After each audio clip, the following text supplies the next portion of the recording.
The CIA had pulled a high-level spy out of Russia because President Trump had repeatedly mishandled classified intelligence, which could have exposed the covert source as a spy. Then, on Monday night, the New York Times published a piece that contradicted CNN's reporting, saying that the decision to pull the spy out of Russia was made before Mr. Trump even took office. Now, the CIA has also pushed back against the report, saying that, quote, CNN's narrative that the Central Intelligence Agency makes life or death decisions based on anything other than objective analysis and sound collection is simply false. Here's what the Kremlin has to say about this entire story.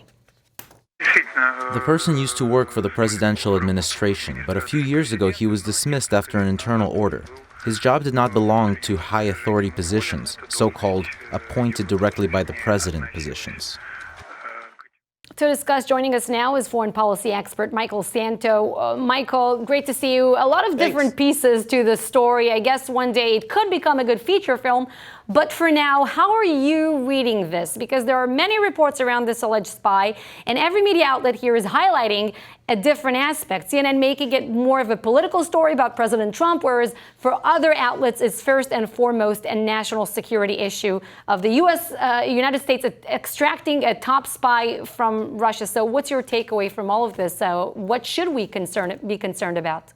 All of the above, actually. But to start with, to understand how important these type of assets are for the CIA and our national security apparatus, particularly our military for that matter, it's important to realize, for example, the asset that we had in the early 80s that gave us the secret to all the Russian avionics, which resulted in partly was responsible for overwhelming U.S. air supremacy in Desert Storm and the Kosovo War, because we knew the ins and outs of Russian avionics. Unfortunately, the Russians are now past that, and we shouldn't be complacent. But that highlights how important assets like this are, and according to some reports, he was taking pictures of documents on Putin's desk. Very interesting. The Kremlin spokesperson, though, of course, today, they're downplaying this to the best that they can. They say the alleged spy who was named in Russian media reports did work for the Russian government, but was not a senior official and had been dismissed a few years ago, downplaying his role. So, I mean, really, would you expect any different response from Russia after a revelation like this? No, not at all. I mean, deception is the core to their strategy and to their military and intelligence activities. They're master deceivers. They work to convince Africa and the Arab world that the CIA created HIV. That was a known KGB operation, and they're led by a KGB thug, Putin. They're also known as Siloviki, the former security thugs who rule everything, more than the oligarchs, by the way. But I have to say, there is a pattern of very strange, erratic behavior for Donald Trump that goes all the way back to the presidential campaign, constantly supporting Putin.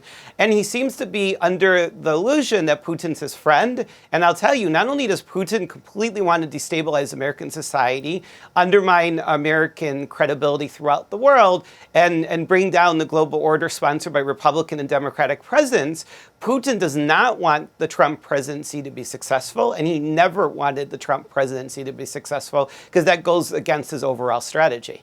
So really briefly, Michael, how do you think Putin is reading the story? The fact that there was allegedly a spy in the Kremlin who might have had some sort of access to him or his papers?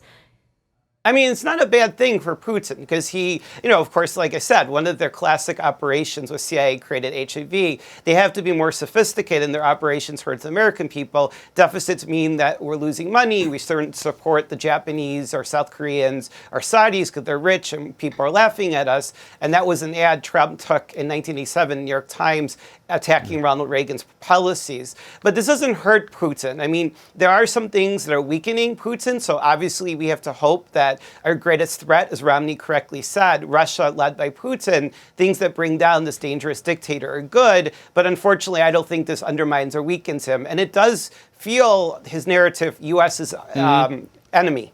All right. Michael Szanto, thank you as always. We appreciate your time.